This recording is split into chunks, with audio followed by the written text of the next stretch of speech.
Hi, today I'm going to discuss a matter of comparative mythology, that of classical mystery religions in the Greek-Roman world and possible Old Norse and Germanic mystery traditions.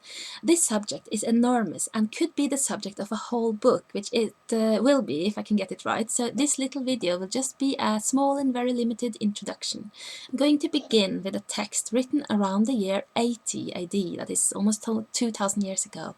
The author was the Roman historian Cornelius Tacitus, who wrote a little summary about what the Romans at the time knew of their German neighbours. Now, despite the occasional bloodshed and warfare between Rome and Germany, a lot of the interaction between the two people was actually peaceful, involving trading and visiting. Now, from this interaction, information about German tribes and their religions and customs seeped into the Roman Empire. And one of the many interesting things that Tacitus claimed was this: the Suebi make sacrifice to Isis. And stop there. First, who were the Suebi? They were a large alliance between various tribes that considered themselves related to each other, a whole cluster of tribes that dominated what today is known as central Germany and Denmark, and just outside the borders of the empire. So we go again. 2000 years ago, according to contemporary sources, Isis was worshipped in central Germany. Isis, an African goddess with roots in Ethiopia and Egypt. Now that's a bit odd, isn't it? Well, it's odd. It's not impossible, not really. The goddess Isis had been worshipped in Ethiopia and Egypt for thousands of years already. When Alexander the Great annexed Egypt into his Hellenistic Empire, later to be taken over by the Romans, the extremely ancient religion of Isis seeped into the Mediterranean world. By the time Tacitus wrote in 80 AD, the religion of Isis was among the most popular cults in the whole empire, reaching all its corners, and this empire was huge. And for the last couple of thousand of years, we have seen how religions that began as local cults spread out into all the world. So it is definitely not impossible that the religion of Isis could have reached as far as central Germany. But the strange things about this idea are, one, Germany was outside of the empire, and two, the Germans seem to be very devoted to ancestral tribal cults, and three, there is no archaeological evidence for actual Isis worship in Germany, and four, like all Romans, Tacitus believed that people all over the world worship the same gods and goddesses, only by different names. So he thought it was perfectly valid to translate the names of barbarian gods into the Roman or Greek equivalents. And he based that on the particulars of the cults and the attributes of the gods to identify the gods. So following this rule, Tacitus claimed that the Germans worshipped Mercury, which in reality was Wodan or Odin, and that they worshipped Mars, which in reality was the god Tivas or Tyr, and to Jupiter, which in reality was Thonar or Thor. So what we are looking at is probably Tacitus's way of saying that the Germans had a religion that was very similar to the goddess, to the religion of the goddess Isis, and that they worshipped a goddess very much like Isis. And seeing as he chose Roman names for the barbarian gods, we must ask ourselves why he did not choose a Roman goddess to describe this German goddess. Why did he not use Juno, or Venus, or Vesta, or Proserpina, or Gaia? Why?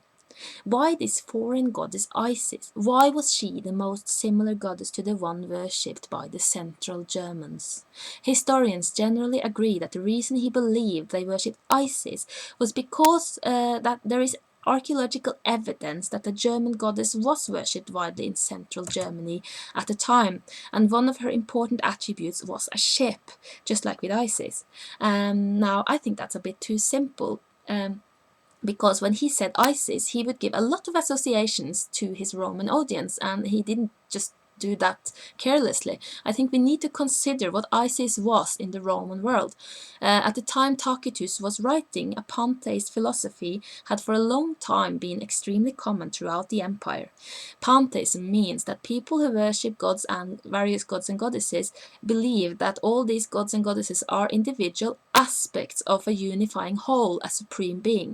Most pantheists claim to know exactly which one deity really covers all the others, and at the time of Tacitus, it was widely believed that Isis was the one true supreme being behind all the other gods and goddesses.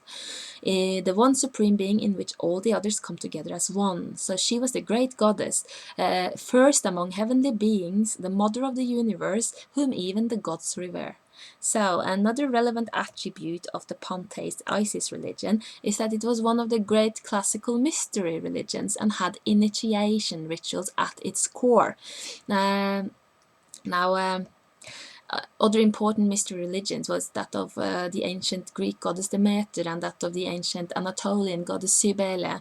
They all had great goddess pantheism and mystery initiation as core attributes. In all of them, initiation rituals took place.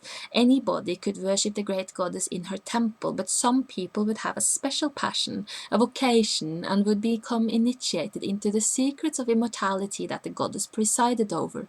Anyone, man or woman, slave or free, if only they knew the language and did not have a criminal record, could apply for permission to become initiated. And among those who underwent initiation were famous Roman orators, philosophers and emperors, Cicero, Marcus Aurelius, many of them. The initiation involves several steps. First, the initiate had to purify himself or herself and pray for visions. When the goddess appeared in their visions, she would give them permission to proceed with the ceremonies. Now, the initiations were secret, and to the uninitiated could only be revealed through poetical metaphors. And these metaphors show that one experienced a sort of voluntary death, a journey through the underworld, and that the great goddess would appear as a light within the utter darkness of death and save the soul through resurrection.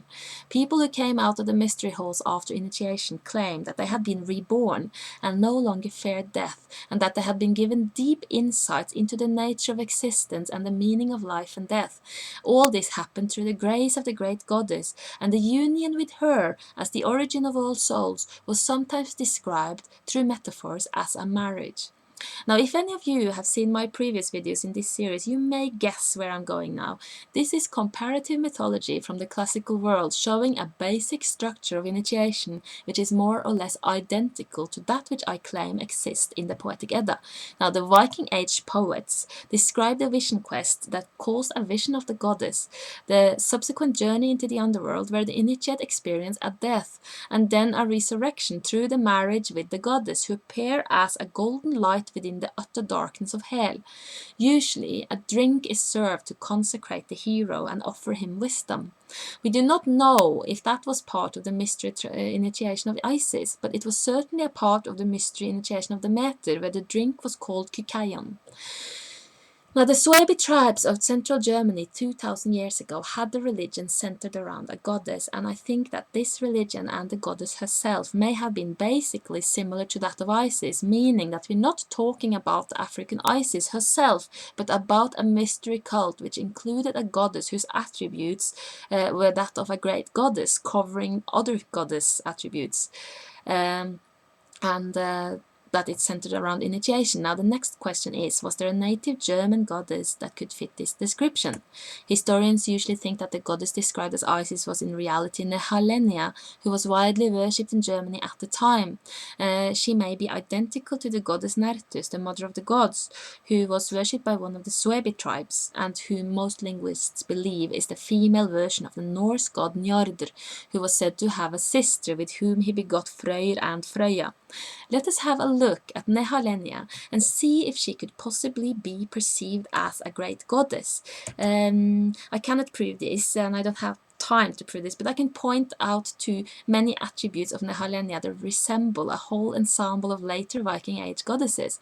1. The ship. From the Stone Age and the Bronze Age, the ship was an important symbol of the afterlife journey, and from European mythologies we know that the journey to the other side is often happening by ship, and that there is a ferryman, or indeed a ferrywoman. Nehalennia is shown as a woman steering a ship. Another goddess associated with the ship during the Bronze Bronze Age in Scandinavia is the sun. Yes, some of you might think that just because the Greeks and Romans believed that the sun was masculine, everybody else did too. Actually, around the whole northern part of this globe, a feminine sun is the rule, not the exception. And in the Germanic languages, the sun is a feminine noun, and in Norse mythology there is no doubt whatsoever that the sun is a lady. She even gives birth. Now, the sun was the center of worship in Scandinavia during the Bronze Age, no surprise there, and three major male gods who were phallic figures carrying either a spear, a sword, or a battle axe all seem to center around the sun disk. Spear, sword, and battle axe are attributes later associated with Odin, Freyr, and Thor.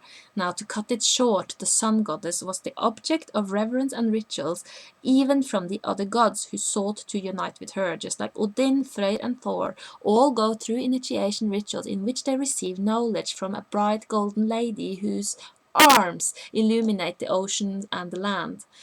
The sun is also known as Alfredul, the elf shine. And that leads us to the second attribute of German Iron Age goddess Nehalennia, the basket of fruits that she owns. And the Norse goddess associated with fruits is Idun, whose name may mean the returning one. She keeps the apples of immortality and resurrection, which the gods need to stay immortal. There is only one myth about Idun, and that explains how dependent the other gods were on her, as when she is abducted, they grow old and would have died if the goddess had not been restored. So that she is sort of identical with the apples may be indicated in the poem known as Odin's Raven Spell Song, where she is called the seed of Yggdrasil, the world tree. She is also called the oldest and the youngest, and it is said that she is of elfkin. Notice their resemblance to Elfshine, the sun goddess. Now, third attribute of Nehalennia is the dog that accompanies her. In Norse mythology, the dogs and the wolves are the residents of Hel and accompany the lady of the underworld. This makes sense when we look at the three possible meanings of the name Nehalennia. One meaning is, well, to kill. That reminds us of the Norse goddess Skadi, whose name means harm or injury, and she was widely worshipped in Scandinavia. The other meaning is to hide, which reminds us of Hel, the goddess of death, whose name means exactly the same, to hide. The third possible meaning is goddess of seafaring. Now that reminds us of Ran, the goddess of the ocean, but it could also remind us of one of Freya's name, which is Mardalr, and means the great ocean. Seafaring was what happened when traveling from life to death. We must also assume that it could be a metaphor for the death journey, and that the goddess guarded this journey. Oh, I have to finish soon, but I would also like to point out that Nehalennia was part of a trinity, just like the three Norns. And all these things go to show that this Iron Age goddess, who seemed so similar to great goddess Isis of the mystery initiation, could actually have been worshipped as a great goddess in Germany, since her attributes cover all the major female superpowers of later Viking Age Scandinavia. And I already talked about how they all come together in one being, Freya, the lady. So when Tacitus talked about Isis, he may very well simply have been telling us that the Germans worshipped the great goddess, and that her religion was a sort of mystery religion with initiation and pantheism at its heart and core. So,